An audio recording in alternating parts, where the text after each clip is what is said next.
What is meditation? Welcome back, everyone, to Mind Podcast. Meditation is a term that is used by many people in various ways. This may seem like a simple point, but it's actually quite important. It is crucial to understand what the speaker is referring to. Every culture has its own spiritual practices that are often labeled as meditation. The definition of this term depends greatly on how superficially it is applied. People all over the world do this, from Africa to the Arctic. The methods differ greatly, and we do not intend to dissect this issue here, as many books have already done that. Our discussion will focus on how Westerners use this term. In Christian tradition, we find two overlapping practices called supplication and contemplation. Supplication is directed toward a deity, while contemplation involves dwelling on a particular thought or scripture for an extended period. From the spiritual standpoint of each practice, both are exercises in mental concentration. Ordinary, everyday thoughts are restricted, confined, and directed into a controlled area of activity. The result of these practices is deep tranquility, a significant physiological transformation, and a state of calmness and comfort. Yoga meditation, which originates from the Hindu tradition, is focused entirely on concentration. Basic training in this tradition involves focusing the mind on an object, such as a stone, a candle flame, or a sound, and keeping the mind from wandering. Once this basic skill is developed, the yogi progresses to more complex objects, chanting, colorful religious symbols, or the body's energy centers. Regardless of how complex the object is, the method remains simple: training in concentration. In the Buddhist tradition, concentration is also highly valued. However, even more important is awareness. All Buddhist meditation practices aim to develop awareness, using concentration merely as a means. The Buddhist tradition is vast, and there are various convenient ways to achieve this goal. Zen Buddhism offers two different approaches. First approach is directly plunging into concentration with all one's energy, koan practice. You sit down, discard everything from your mind, and simply sit with focus. It sounds simple, but it is far from easy.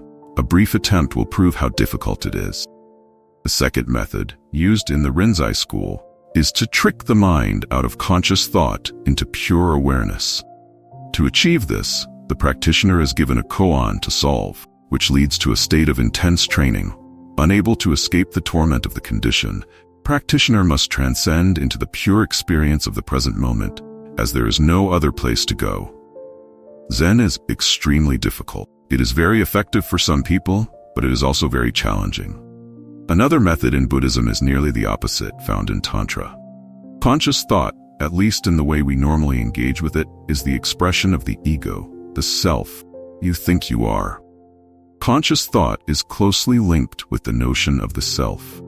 The concept of the ego or self is nothing more than a series of reactions and mental images superimposed on the flow of pure awareness. Tantra seeks to achieve pure awareness by dismantling this image of self. This training is done through visualization. Practitioner focuses on a religious figure, instance, one of the deities in the Tantra tradition. The practitioner immerses themselves until they become that deity. The meditator removes their own identity and replaces it with another. You can imagine how long it takes to fully accomplish this, but it works.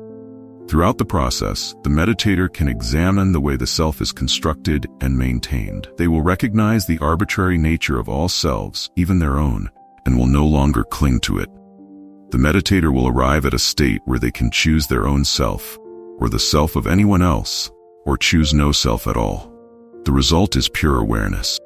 Tantra is not an easy path. Vipassana, insight meditation, is the oldest form of meditation in Buddhism. This method is recorded in the Satipatthana Sutta, taught by the Buddha himself. Vipassana is direct and gradually cultivates mindfulness or awareness, develops step by step over time. The meditator is directly engaged in a thorough examination of every aspect of their life with care. The meditator trains to recognize more and more of the flow of their life experience. Vipassana is a very subtle and profound method. Although it is an ancient system, it is a rigorous practice that sharpens the meditator's awareness of life experiences. It involves carefully listening, seeing holistically, and questioning attentively. We learn to smell precisely, touch fully, and truly pay attention to what we are sensing. we learn to listen to our thoughts without getting attached to them. The goal of Vipassana is to learn how to pay attention. We often think we are doing this all the time, but that is an illusion. The reality is that we pay very little attention to most of our life experiences as they happen, almost as if we are asleep. We simply do not pay enough attention to realize that we are not paying attention. This is another dilemma. Through the practice of mindfulness, we gradually become aware of what we truly are beneath the image of ourself. We wake up to what life is really about. It's not just a parade of ups and downs, a piece of candy slapped on your wrist. That's just an illusion. Life is far deeper and more intricate if we take the time to look and look correctly. Vipassana is a form of mental training that teaches you how to experience the world in a new way. You will learn for the first time in your life what is truly happening to your body and mind, both externally and internally. It is a process of self-discovery, a method of investigation where the meditator observes their own experiences while actively participating in them. The practice must always be undertaken with a positive attitude. Forget what I've been taught. Forget doctrines, judgments, and templates. I want to understand the true nature of life. I want to know what the experience of living is really like. I want to grasp the truth and the deeper qualities of life. I don't want to merely accept someone else's explanation. I want to see it for myself. If you pursue your practice with this attitude, you will succeed. You will find yourself observing things objectively, as they really are, functioning and changing in every moment. Life will become incredibly rich and indescribable. It can only be experienced. In Pali, Vipassana meditation is known as Vipassana Bhavana. Bhavana comes from the root word bu, which means to grow or become. Therefore, bhavana means cultivation, and this term is always used in relation to the mind. Bhavana means mental cultivation. Vipassana is derived from two roots. Passana means seeing or perceiving. Vi is a prefix with a strong emphasis. The basic meaning is in a special way, but it also includes both the meanings into and through. The entire meaning of the word is seeing something clearly and distinctly, observing each part, discerning and penetrating through it all to realize the most fundamental truths of the thing itself. This process leads to a profound understanding of the true nature of whatever is being examined. Ultimately, Vipassana Bhavana means the cultivation of the mind, with the aim of seeing in a special way to lead to full understanding and realization. In Vipassana meditation, we cultivate a new way of looking at life.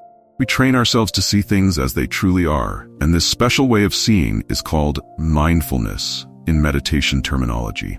The process of mindfulness is very different from the way people usually operate in daily life. Typically, we do not look at what is really happening in front of us. Instead, we see life through the lens of thoughts and concepts. As a result, we mistake these mental images for reality. Thus, we become trapped in an endless stream of thoughts, while the truth passes by unnoticed. We waste most of our time on busy, frantic activities, chasing after pleasure, comfort, and the avoidance of pain. All this energy is consumed in making ourselves feel better, hiding our fears. We are constantly seeking security. During this time, a whole world of real experiences is occurring, of which we are entirely unaware. In Vipassana meditation, we learn to ignore the sudden impulses to seek comfort and instead plunge straight into reality. The irony is that true peace only appears when you stop chasing after it. This is yet another dilemma. When not under stress, the desire for comfort easily gives rise to demand. But when you let go of attachment and craving, the genuine beauty of life appears. When you seek the truth without clinging to illusions, embracing all its pain and peril, that is when true liberation is yours. This is not a doctrine that we want to indoctrinate you with. This is an observable truth, fact that you can and should verify for yourself. Over 2,500 years of existence have given Buddhist thought ample time and opportunity to develop many layers of philosophy and religious ritual. However, the fundamental view of Buddhism still emphasizes experiential learning and rejects dogmatic thinking. The Buddha was someone who neither endorsed tradition nor accepted dogma. He did not present his teachings as a system of doctrines. Rather, he offered a method for each individual to investigate for themselves. As he famously said, "Come and see for yourself." One of his sayings to his disciples was, "Do not place another head on your own." Here he reminded everyone never to accept the words of anyone else blindly. See for yourself. We want you to adopt this attitude as you read every word of this book. We do not promise that you will accept everything in here simply because we are considered authorities on the subject. Blind faith has no place here. This is about real experience. Learn to adjust your perspectives in line with the spirit explained here, and you will see for yourself. Only that will lay the foundation for genuine faith. Insight meditation is a process of observation aimed at pure personal discovery. As mentioned, we will provide a summary of the key points in Buddhist philosophy. We do not intend to delve into details as many other books have already done so. Here we focus on providing a proper understanding of Vipassana meditation. From the Buddhist perspective, humans live in a very strange way. We consider impermanent things to be permanent, despite all phenomena and things constantly changing around us. The process of change is continuous and unending. While you are reading these words, your body is aging, yet you do not pay attention to this fact. The book in your hands is deteriorating, the ink is fading, and the paper is becoming more brittle. The walls around us are also aging. Particles within them are vibrating at a tremendous rate, and the components are shifting, disintegrating, and slowly breaking apart, yet you don't notice this either. Then one day, you suddenly look around. You notice that your skin is wrinkled, your bones creak, and you feel pain. The book is yellowed and the pages stick together. The walls are chipped. Then you feel sad for losing your youth, and you mourn when your possessions are lost. Where does this suffering come from? It originates from your own neglect. You haven't been paying attention to your life. You haven't observed the constant change of the phenomenal world as it happens. You've selected a few mental constructs. I, the book, the house, and assumed they would last forever. They never will. But you can be different. You can integrate into that continuous flow of change. You can learn to perceive your life as an endless series of changes, like the harmony of a symphony or the rhythm of a dance. You can find joy in the decay of phenomena and flow with life, rather than constantly resisting nature. You can learn it's just a matter of time and method. Human perceptual habits are strikingly foolish in some way. We discard 99% of the sensory stimuli we actually receive and only latch onto that 1% as the focus of our mental attention. Then we react to these objects in habitual, conditioned ways. For example, there you are, sitting alone in the quiet of a peaceful night. Somewhere far off, a dog starts barking. If we observe carefully, we can see that the pure perception of this event is something indescribably beautiful. From the unconscious, a ripple rises and shatters the silence. You suddenly hear that familiar sound, which quickly becomes an electric current of stimulation in your nervous system. The whole process is beautiful and perfect. Humans tend to ignore it. Instead of noting the perception as a mental object, we do something different. We impose a mental image on it and create a chain of emotions and reactions to it. That dog again, always barking at this hour. So annoying every night. Someone should do something about it. Maybe I should call the police? No, call animal control. Or maybe I should write a letter to the dog's owner. No, too much hassle. I should just get some earplug. All of this is nothing more than mental and emotional habits we've developed since childhood by imitating those around us. These conceptual reactions are not inherent in our nervous system, but unfortunately, this is not the only way we use our minds. What has been conditioned can be unlearned or changed. But the first step is to become aware of what we are doing while we are doing it, and then step back and quietly observe. From a Buddhist perspective, humans have a reversed way of viewing life. We look at events that cause suffering and mistake them for happiness. The root causes of suffering are the afflictions of greed and anger, which we've discussed earlier. Arising from conceptualization, anything can trigger these. Be it a beautiful woman, a handsome man, a speedboat, a thug with a gun, a truck about to run you over. Whatever it is, we always react to the sensory stimulation. We worry too much. The very nature of worry is problematic. Worry is a process with many stages. Anxiety is not just a state, but a sequence. What you should do is observe the sequence from its inception, at the very stage of arising, before it escalates. The first link in the chain of worry is the act of clinging, repelling. When an event arises in the mind, we tend to cling to it or push it away. This triggers the mechanism of anxiety. Fortunately, Vipassana meditation helps disable this mechanism. Vipassana teaches us how to examine our conceptual processes with precise clarity. We learn to observe the arising of thoughts and feelings with sincere detachment. We learn to observe our reactions with clarity and calm. We begin to see ourselves reacting without getting caught up in the reaction, allowing self-centered thoughts to gradually diminish. We can still get married and avoid oncoming traffic, but we no longer have to endure the self-inflicted pain. Transcending the obsessions of thought leads to an entirely new perspective on reality.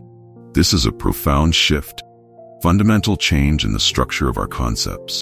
It brings with it a sense of peace and balance, a renewed zest for life, and a complete flavor in every activity. For this reason, the Buddhist view of things is called right view, seeing things as they are. Vipassana meditation is a training process that gradually opens us to seeing the truth as it is. Alongside this new perspective on reality comes the crucial truth about the self. Careful observation reveals that the self is constructed similarly to other concepts. Swirling thoughts, feelings, and emotions that we continually face, reinforce, and build up into a lump in our minds are then labeled as self. From there, we treat it as a permanent and real entity, setting it apart from everything else. We isolate ourselves from the continuous flow of the universe and then wonder why we feel so lonely. We ignore our inherent connection with humanity and insist that I must have more for me, then marvel at why people are so selfish and greedy. Every act of unkindness or cruelty in the world arises from this unreal self, which isolates an individual from the world outside. When the illusion of concept is shattered, your entire view of life will change instantly. Don't expect this process to happen overnight.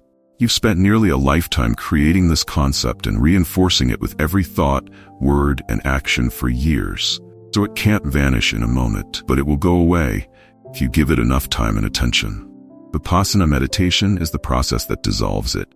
Bit by bit, you will erode it by observing it. The concept of self is also a process we are continually engaged in. In Vipassana, we learn to see ourselves doing it as we are doing it and how we do it, then watch it dissolve and fade like a cloud drifting across a clear blue sky. We reach a state where we can decide, depending on the most appropriate circumstances, whether or not to do something without feeling compelled at that moment. We always have a choice. Of course, these are the features of experiential wisdom. Each facet represents a deep understanding of the fundamental aspects of life, and it never comes quickly without deep practice. This is a very challenging process, but the results are equally rewarding, fundamentally transforming your life until its end. Practitioner will endure the arduous process of training to achieve a state of complete spiritual fulfillment, living with unconditional love, free from suffering. This is a great goal in life. But we don't have to wait for the result at the end of the road. These benefits immediately begin to manifest and accumulate over time. The more you practice, the more you learn about the nature of your life, the ability to observe your emotions, thoughts, and feelings calmly as they arise in the mind.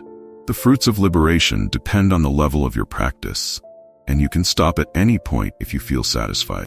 There is no external measure except for the desire to see the truth in life. And only this wisdom can benefit yourself and those around you. Vipassana meditation is based on experience rather than theory. When you meditate, you become more attuned to life experiences and the conditions around you. You don't sit around constructing perfect thoughts about life, but live with it. Vipassana meditation is nothing more than a method of learning how to live, attitude, and perspective. In the past century, Western empirical science has made discoveries that have astonished humanity, reshaping the worldview of the universe from what it was before. For example, the nucleus is a tiny particle that cannot be seen by the naked eye without appropriate tools. Depending on your perspective, you might see the nucleus as a small ball bouncing randomly in a straight line, or as an electron creating waves. It glows and moves around erratically. An electron is more of an event than an object, and the observer is also a part of the event in the process of examination, inseparable from it. Eastern philosophy has long recognized this fundamental principle. The mind is a continuous stream of events, and the observer is part of that process every time they turn their mind inward. Meditation is participating in observation. What you are looking at reflects through the process of looking. So what you are seeing is yourself, and what you see depends on how you look. Thus, the meditation process is highly subtle because the outcome is always influenced by the meditator's state of mind at that moment. For this reason, the meditator's attitude is crucial to the success of the practice. As mentioned earlier, we will summarize here some condensed rules during practice. Do not expect anything. Just sit and observe what is happening. View the whole process as an experiment to see how it unfolds without letting yourself be distracted by the desire for a particular outcome. In that spirit, don't worry about what happened. Let the meditation develop in its direction and flow. Let it teach you what you want to learn. The practice of mindfulness seeks to see things as they are. Whether or not it aligns with our expectations, meditation requires temporarily suspending all our preconceived notions and concepts. Therefore, we must set aside all judgments, ideas, and conventions during this time, or we will stumble and fall due to these. Don't be too tense. Do not force yourself or exert effort beyond your capacity. Meditation cannot be hyperactive. It doesn't involve struggling beyond one's limits. Just let your efforts be steady and relax. Don't rush. Do not hurry. Take it slowly. Sit down and act as if you have the entire day to sit. Anything valuable takes time to develop. Patience, endurance. Don't cling or resist anything. Let what comes and adjust yourself to it, whatever it may be. If a beautiful or ugly image appears, so be it. Look at them the same and make yourself at ease with whatever happens. Don't fight with your experience. Just observe it in mindfulness. Let go. Learn to integrate yourself into the flow of changing phenomena. Loosen up and relax. Accept everything that arises. Embrace your emotions, even those you don't want, and experience what you don't like. Don't criticize yourself, your flaws and limitations. Learn to observe all mental phenomena naturally and sympathetically. Try to practice accepting them neutrally at all times and with seriousness toward every experience you have. Be gentle with yourself. Be kind to yourself. You may not be perfect. This is the person you have to start with. The process of becoming always begins with fully accepting who you are. Self-regulation. Always ask questions. Never blindly believe anything, especially what seems wise or should be followed because it's conveyed by spiritual leaders. Be for yourself. This doesn't mean being indifferent, rude, or disrespectful, but rather testing through experience. Put those reasons through a trial and let the results lead you to the truth. Experiential wisdom grows from the inner desire to connect with the truth and gain liberating insight into the nature of life.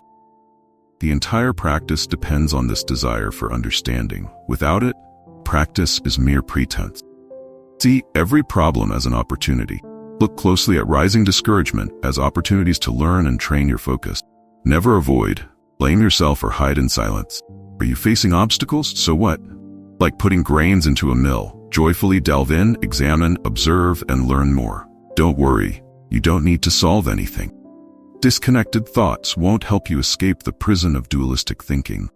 In meditation, the mind must be naturally disciplined through mindfulness, or simple, wordless attention. A slow habit is not necessarily required to eliminate the mind's habitual distractions and drifting. What is needed above all is clear, non-conceptual awareness of the nature of the event and how it operates. That alone is enough to dissolve them. Concepts and analysis only create more obstacles. Don't think, just observe. Don't focus on differences. Differences between people will always exist, but focusing on them too much is dangerous. If not careful, it leads to selfishness. Human thinking is often full of greed, envy, and arrogance. For example, when someone sees another person on the street, they might immediately think, "He is more handsome than I am." This thought leads to envy and embarrassment. A woman might think, when seeing another woman, "I'm more beautiful than her," which gives rise to pride. Such comparisons are mental habits that lead to states of mind like greed, envy, pride, jealousy, and hatred. These are the clumsy states of mind we constantly have. We tend to compare appearances, careers, achievements, reputations, possessions, or intellectual abilities, all of which lead to one result: alienation, divisions between people, and unhealthy feelings. The meditator's task is to erase these clumsy habits by thoroughly examining them and replacing them with more refined thoughts. Instead of being busy comparing differences, the meditator trains themselves to recognize the similarities between themselves and others. Focusing on the commonalities among people helps the practitioner feel closer to them. In this way, if differences exist, instead of feelings of indifference arising, the meditator will develop empathy. Breathing is a very natural process. All vertebrates breathe in the same way. Animals exchange breath with their surroundings in one way or another. This is one of many reasons why breathing is chosen as the object of meditation. Practitioners are encouraged to explore their breathing process as a means of recognizing their inherent connection with the universe around them. This doesn't mean we should ignore all the differences that surround us. Differences do exist, so here it means we downplay the differences, focus more on the commonality. The suggested method is this. When you perceive a sensory object, don't receive it in the usual self-centered way, but observe its conceptual process. You should observe the feeling that arises and the mental states that follow this feeling. Then you can note the changes happening in your consciousness. While observing these phenomena, the meditator must pay attention to the symbolic aspects of what they are seeing. The initial concept will give rise to pleasant, unpleasant, or neutral feelings, which are the common characteristics of all phenomena. This happens the same way for everyone, and the meditator should recognize that. After this feeling, corresponding reactions will arise. The meditator may feel greed, desire, or envy, or they may feel fear, anxiety, restlessness, or boredom. This is also very natural. Simply note them and recognize that these reactions happen to everyone. Practicing this comparative method may initially create pressure and tension because it's unfamiliar. Over time, this process will replace your existing self-centered habits and become more natural. You will understand and empathize with others more. You'll be less prone to anger or turning away from others. You will become more integrated. Why? The practice. Although there are many meditation objects, we encourage you to start by focusing all your attention on your breath to develop some degree of concentration. Remember, you are not meditating to enter a trance or altered state, or practicing mindfulness. Though you only need a moderate amount of concentration, use it to learn and understand the truth of all phenomena as they are. What you want is to understand how the body and mind operate as they are. Only then can you let go of psychological afflictions and hope for a truly peaceful and happy. The mind cannot be clear without a proper understanding of the nature of things. The phrase "seeing things as they are" may sometimes not fully convey the meaning of this state for some people, especially new meditators who may be surprised because anyone with normal vision can see things as objects in front of them. When we refer to this phrase in the context of experiential wisdom resulting from meditation practice, it doesn't mean superficial seeing with ordinary eyes, seeing things with insight into their true nature. Seeing things with insight means seeing with intuition, without interference from judgments arising from bias, greed, hatred, or ignorance. Normally, when observing the body-mind process, we tend to avoid or ignore unpleasant things and cling to what we like. This happens because our minds are often polluted by desire, resentment, and ignorance of the truth. The ego, selfishness, or concept-laden thinking always stands in the way and colors our judgment. When observing sensory feelings, Vedana, mindfully, we must not confuse these feelings with the mental formations, sankhara, that arise simultaneously. Bodily sensations can form without any mental involvement. For example, we are sitting comfortably. After a while, an uncomfortable sensation suddenly arises in the back or leg. Our mind immediately experiences that discomfort and triggers a series of thoughts about it. At that moment, we should not confuse sensation with mental phenomena. We should isolate the sensation as just a feeling and observe it mindfully. Vedana, feeling, is one of the 7 universal mental factors: contact, feeling, perception, intention or formation, one-pointedness or concentration, life faculty, and attention.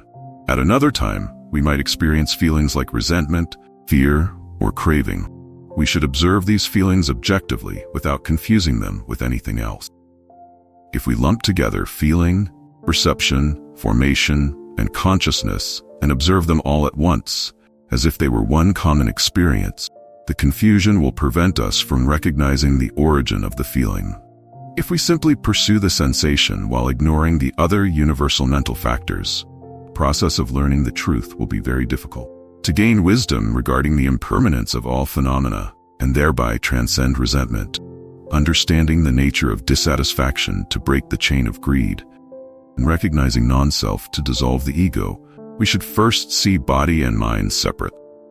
When we thoroughly understand the body-mind as distinct parts, we will see their essential interconnection. As experiential wisdom strengthens, we become more attuned to the interdependence of all events as they occur. One cannot exist without the others. We then understand the true meaning of the parable of a strong but blind man being able to walk normally when carrying on his back a legless man with sight.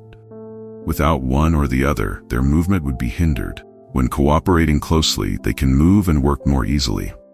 Similarly, the body cannot do anything by itself. It's like a log that can do nothing but lie there, slowly decaying and dying over time. The mind can do nothing else either except cooperate with the body. When we observe both, body and mind, with mindfulness, we see the wonders that body and mind can achieve when in harmony. Only when sitting in one place can we attain a certain level of mindfulness, however small it may be. Attending retreats to observe sensations, perceptions, hundreds of thoughts, and various states of consciousness closely for several days or months can bring us calm and peace. Generally, we don't have much time to meditate in one place. Therefore, we should find a way to apply mindfulness to daily life, helping us better face and deal with unforeseen events. What we encounter daily is unpredictable. Events occur due to many causes and conditions, because we live in a conditioned, ever-changing world. Mindfulness is an essential tool that is always ready to assist us at any time. When confronted with situations that make us angry, if mindfulness is present, we will discover many truths happening within our minds. We will see selfishness, ego, attachment, stubbornness, self-righteousness, and prejudice. In short, all these things show that we don't truly love ourselves. Discovering this painful truth is the most valuable reward you can experience, and over time, this discovery brings you the wisdom to understand the root causes of psychological suffering. Practicing mindfulness trains the meditator to be completely honest and truthful with themselves. When observing body and mind, we recognize many things that are not pleasant.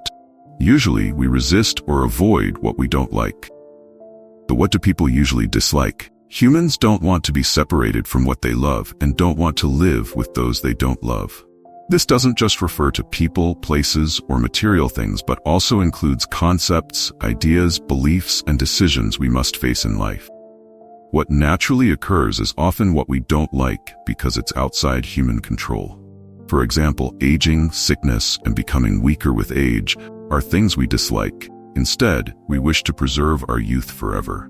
Or we don't want anyone to point out our mistakes because it hurts our pride. Or we deceive ourselves by not accepting that someone else could be smarter than us. These are some forms of greed, hatred, and ignorance. When greed, hatred, and ignorance manifest in daily life, we should use mindfulness to observe and thoroughly understand their roots. Their roots are not far away but within our own minds. If there were no underlying anger, no one could make us angry. Because it's there, it jumps out, reacting to others' actions, words, or attitudes. If we have mindfulness, we will diligently use our wisdom to look into the mind. If there is no hatred inside, we won't take others' criticisms too seriously. Instead, we will thank them for helping us recognize our shortcomings. Only when we have strong wisdom and mindfulness can we thank someone who points out our faults, and from that, we can progress on the path of practice. We all have shortcomings. For a wise person, others are a mirror reflecting their flaws. Therefore, we should see those who criticize us as benefactors, because they have pointed out the noble qualities hidden within us that we have overlooked. Only when we recognize our shortcomings can we progress. Becoming better is the unchanging method to reach perfection, which is our goal in life, isn't it? Only by overcoming weaknesses can we cultivate the noble qualities always hidden in the depths of the mind. To overcome faults, we must first know what they are. If we get sick, we need to know the origin and cause of the illness before we can treat it properly. So, if we insist on thinking we're not sick while suffering all the time, we will never think of finding a cure. Similarly, if we think we have no flaws, we will never fully understand our minds. Because we are blind to our faults, someone must point them out. And if they help us, we should thank them. Just as the Venerable Sariputta said, "Even if a young novice monk points out my faults, I will accept and deeply thank him." Venerable Sariputta was an arahant, always mindful and free from ego, yet he had such an attitude. Although we haven't attained arahantship, we should follow his example, hoping to reach what he has achieved. Of course, someone pointing out others the faults is not necessarily free from this issue themselves. But that person can also recognize, just as we can recognize their shortcomings that they are unaware of until we point them out. This mutual reflection should occur in mindfulness. If we point out someone else's shortcomings without mindfulness, it's easy to create counterproductive results, which won't benefit either party. This is because someone without mindfulness tends to use inappropriate words and gestures, failing to convey their thoughts properly and clearly. The listener may lose mindfulness when receiving harsh words and may no longer understand the true intention of the speaker. Therefore, both speaking and listening must be done mindfully to be beneficial. Only then can our minds remain free from the control of greed, anger, selfishness, and ignorance. Goals. A meditator must have a goal, otherwise we would be groping in the dark, following someone else's instructions. The goal must be consciously chosen and prepared. The goal of a Vipassana meditator is not to achieve enlightenment before someone else, or to gain supernatural powers, or to receive any kind of privilege. Practicing mindfulness is not about competing with anyone. The meditator's aim is to become more perfect, to achieve a healthier spiritual life. This goal encompasses 5 elements. 1. A purified mind. 2. Liberation from sorrow and regret. 3. Freedom from pain and distress. 4. Progress on the path to ultimate peace. 5. Happiness in practicing and living according to this path. Keep these 5 elements in mind and we can confidently progress toward our goal with hope and confidence. Practice method. Once seated, do not change your posture until the predetermined meditation period is over. Suppose you change your posture due to discomfort to another position. After a while, the new posture will also become uncomfortable, just like before. You'll keep changing, and you'll never attain a deeper level of concentration and mindfulness. Therefore, never change the initial posture, no matter how intense the pain becomes. To avoid changing your sitting posture during meditation, decide from the beginning not to change and set the meditation time. If you're new to sitting meditation, limit the session to no more than 20 minutes. Over time, you can gradually increase the duration. The duration depends on 2 factors: how much time you have for meditation today, and how long you can sit in stillness before the pain becomes unbearable. You shouldn't set a deadline for how long it will take to reach your goal. Achievement depends on progress in practice, insight, and the maturity of the mind. We must practice diligently in mindfulness, moving steadily toward our goal without impatience or haste. When you're ready, you will naturally arrive. Key is to equip yourself with the capacity to receive without being shaken or overwhelmed. Once you are settled in your posture, close your eyes. The mind is like a glass of muddy water. The longer the glass remains still, the more the impurities settle at the bottom. Coarser particles settle faster than finer ones. Similarly, if you keep the body still and fully focus on the object of meditation, the mind will gradually settle until you experience the tranquility of meditation. To prepare for this state, keep your mind living in the present moment. The present moment constantly changes so quickly that a novice observer may not notice its existence. Each moment is the life of each event. It always has a beginning, a phase of transformation, and an end: birth, existence, decay, and death. Therefore, strive to be aware of the present moment. Observe the stream of events as if watching a movie, projecting images from the past through memory and some images of the future through imagination about what we plan to do later. The mind cannot concentrate without a mental object. Therefore, you must choose an object it can cling to at all times. The breath is always in the present and is a good object. The mind can recognize the breath any moment as it flows in and out of the nose. Developing insight must be continuous at all times and in all places. So the breath is the best object because it is always with you. After following the above instructions, radiate loving kindness to everyone and take 3 long breaths. After taking 3 long breaths, return to normal breathing, allowing the breath to flow naturally without any restraint or control, and focus your attention on the edge of the nose where the breath touches. Simply feel the breath as it flows in and out. At first, you may not feel anything because your mindfulness is not strong enough. But as mindfulness deepens, you will notice a brief pause between inhalation and exhalation. When you recognize this and mindfulness deepens further, you will also notice the end, pause, and beginning of each breath cycle. Never verbalize or conceptualize anything during meditation. Simply be aware of the breath without the need to silently say inhale or exhale. When focusing on the breath, set aside thoughts, memories, sounds, and smells. Focus solely on the breath without allowing anything else. Initially, the breath may be short and shallow because the body and mind are not yet relaxed and calm. Just notice this state without silently saying short inhale or short exhale. As you continue to be aware of the breath, body and mind will gradually stabilize. After a while, the breath will become longer. Fully recognize the breath from the beginning to the end of each cycle until the breath becomes more subtle and the body and mind become even more peaceful. Acknowledge this tranquility and peaceful state. Methods for handling a distracted mind. No matter how strongly you intend to keep the mind focused on the breath, there will still be moments when it drifts away. Past, places, people, old friends you haven't seen in a long time, books you've read, the taste of a dish. These are the things the mind tends to revisit. When you suddenly realize that your mind is no longer with the breath, mindfully bring it back and anchor it again. However, a few moments later, you may start thinking about how to pay the bills, phone call you forgot to make, an email you haven't replied to, laundry waiting to be done, groceries to buy, an upcoming dinner party, plans for the next vacation. When you notice that your mind has wandered, bring it back to the breath mindfully. The following tips can help you reestablish the necessary concentration in mindfulness practice. 1. Counting.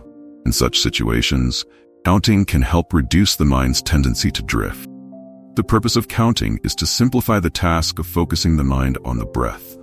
Once the mind is settled on the breath, you no longer need to count. While inhaling, count 1, 1, 1 until the lungs are full. While exhaling, count 2, 2, 2 until the lungs are empty. Then move on to 3, 3, 3 as you inhale and 4, 4, 4 as you exhale. Count up to 10 and repeat if necessary until the mind is fully settled on the breath. The second method is to count quickly to 10. Inhale while counting 1, 2, 3, 4, 5, 6, 7, 8, 9, 10. Then count similarly while exhaling. Repeat this process until the mind is calm with the breath. The third method is to count sequentially to 10. While inhaling, count 1, 2, 3, 4, 5, only up to 5, and exhale while counting 1, 2, 3, 4, 5, 6, up to 6. Then count to 7 while inhaling, and count to 8 while exhaling. Continue in this way until you reach 10, and then start over. The fourth method involves long breaths. Count 1 as you inhale, and 2 as you fully exhale. Continue in this way until you reach 10, and then count backward to 1. Repeat until the mind is firmly established on the breath. The fifth method involves counting in cycles. After completing one full cycle of inhalation and exhalation, count 1. Then count 2 after the next full cycle. Count up to 5 and then count backward to 1. Repeat until the breath is smooth and calm. Remember that you don't need to count all the time. When your mind is firmly anchored at the edge of the nose where the breath touches as it flows in and out, and the breath becomes so smooth and subtle that you can't distinguish inhalation from exhalation, you should stop counting. Counting is only used to train the mind to focus on one point. 2. Continuity. After inhaling, never try to hold your breath to recognize the transition point before exhaling. Instead, let the inhalation and exhalation be continuous. You can feel the inhalation and exhalation as one continuous stream. 3. Holding steady after the continuous inhalation and exhalation, firmly anchor the mind at the point where the breath touches during inhalation and exhalation. Feel the inhalation and exhalation as a stream of air entering and exiting, touching or rubbing against the edge of the nostrils. 4. Focusing like a carpenter. When cutting a piece of wood, a carpenter follows the line he has drawn. He doesn't focus on the saw's teeth while sawing, keeps his attention on the cutting line. Similarly, keep your mind on the point where you feel the breath touching. 5. Guarding the mind. Like a gatekeeper. A gatekeeper doesn't pay attention to the details of those entering and leaving the house. He only notes who comes in and goes out. Similarly, when concentrating, you shouldn't focus on the details of the experience. Simply recognize the sensation of the breath touching the edge of the nose as it flows in and out. Consistent and proper practice will gradually make the body and mind light. You may feel like you're floating in the air or drifting on water. You may also feel like your body is rising. As the breath becomes increasingly subtle, this subtle breath is the mental object you need to focus on. This is a sign of mental concentration. The appearance of this sign will become more subtle, like the sound of a bell that starts loud and clear, but gradually fades away into the infinite void. Breath is similar. It starts coarse, and if you focus long enough, it will become smoother and more subtle, but the awareness will always remain focused on the edge of the nose. Other mental objects will also become clearer as this concentration ability develops, while the breath gradually fades away. Because of this subtlety, you may sometimes feel that the breath is sometimes present and sometimes not. Don't worry or panic. Just be mindful and return your attention to the edge of the nose, whether you can feel the breath or not. This is the point where your practice is serious. With sustained energy, right faith, right mindfulness, right concentration, and right view. The parable of the farmer. Imagine a farmer using oxen to plow the field. At noon, he rests under the shade of a tree while the oxen graze nearby. When he wakes up, he doesn't see his oxen anywhere. He worries and runs to the nearby river, where he sees the animals drinking water under the hot midday sun. There's no problem, he simply gathers them up and resumes plowing. Similarly, in practice, the breath becomes so subtle and refined that you may no longer feel its presence. When this happens, don't worry. It's always there, right at the tip of your nose. Just take a few deep breaths and you'll recognize it again. Continue to focus on where the breath touches.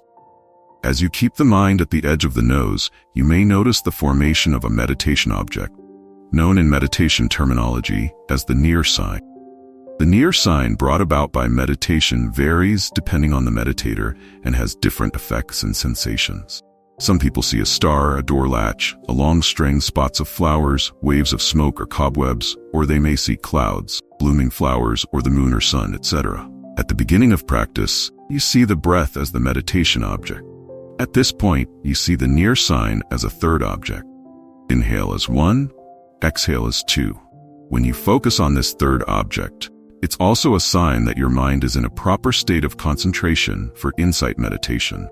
This object clearly appears right at the edge of your nose. Master it and practice holding on to it firmly so you can easily bring it forth whenever needed. Combine the mind and the near sign in the moment, allowing the mind to flow with the passage of time. While focusing on it, you'll see that the near sign is always changing. The union of the mind with the present moment is called momentary concentration. As time flows continuously from one moment to the next, the mind blends with it as one entity, changing, appearing, and disappearing together without clinging to any state. If you try to stop the mind at any given moment, you will be disappointed because the mind arises and ceases too quickly. It must flow with whatever is happening in each new moment. Only the present moment truly exists, so we can only truly live if we merge with the present moment. Merging the mind with the present moment, we must find a point of reference happening in this instant. However, you cannot focus on the flow of change without the necessary level of concentration. Keep up with it. Once you have developed sufficient concentration, you can apply it to observe any phenomena you wish to experience. The rising and falling of the abdomen, the expansion and contraction of the chest, the arising and passing of sensations, or the beginning and end of the breath, thoughts, etc. To achieve meaningful progress in the process of insight, this type of momentary concentration is crucial. That is all you need in the practice of insight meditation, because everything can only be experienced in a moment. When you concentrate on bringing this state of concentration into the changing flow occurring within the body-mind, you will realize that the breath is part of the physical body, form, and the sensation of the breath through conscious awareness is part of the mind, name. As you recognize them, you will also see that they are constantly changing. There are many kinds of sensations occurring alongside the feeling of breath within the body. Observe all of them in their respective parts of the body. Never try to create any unnatural sensations in the body. When thoughts arise, simply note them. You should recognize that these phenomena are impermanent, unsatisfactory, and not self, whether experienced in the realm of mind or body. As mindfulness grows, your irritability will gradually change. Your resistance to what you dislike, attachment to what you like, and notions of self will slowly be replaced by a deep understanding of impermanence, unsatisfactoriness, and not self. Experiencing this truth helps cultivate calmness, peace, and a solid stance in life. What you once perceived as permanent in the past, you now see as changing at an almost unbelievable speed, even to the point where your mind cannot keep up.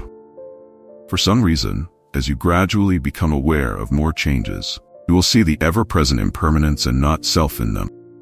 The ability to comprehend this hidden truth will reveal to you the path, peace, happiness, and the wisdom to face daily life challenges. When the mind merges with the breath and operates as one in every moment, we can naturally focus the mind on the present moment. We notice sensations arising from the contact of the breath with the edge of the nose.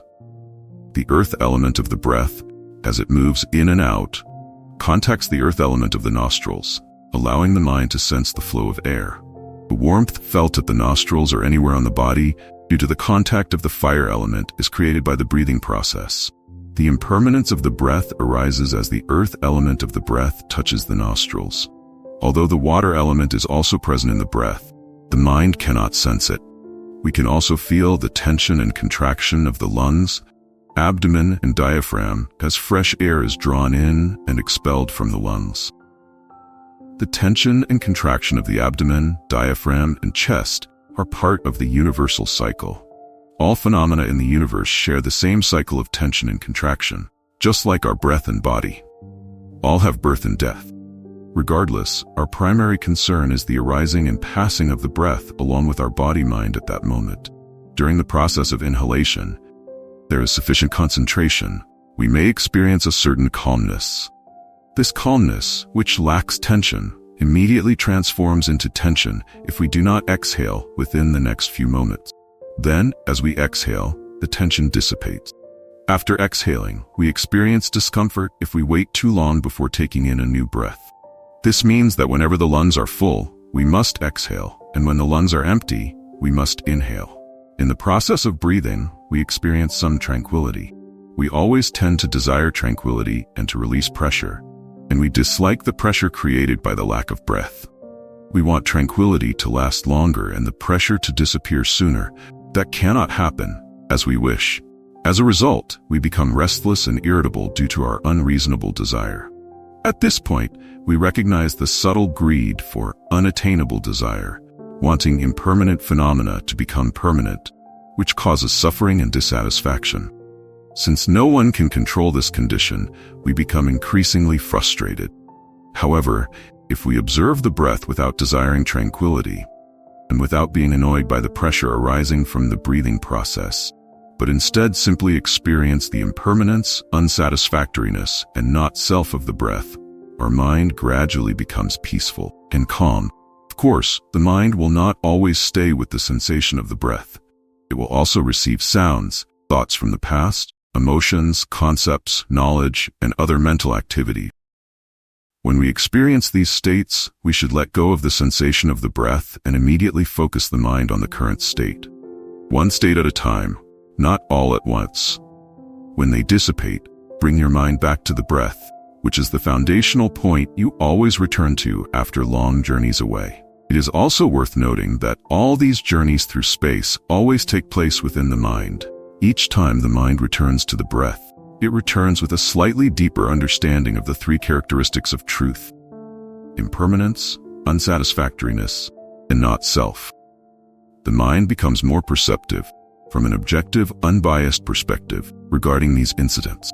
It will gain an inner understanding of the truth that this body, sensations, countless thoughts, and mental formations are all used to teach us the ultimate truth about the diverse combination of this mind and body.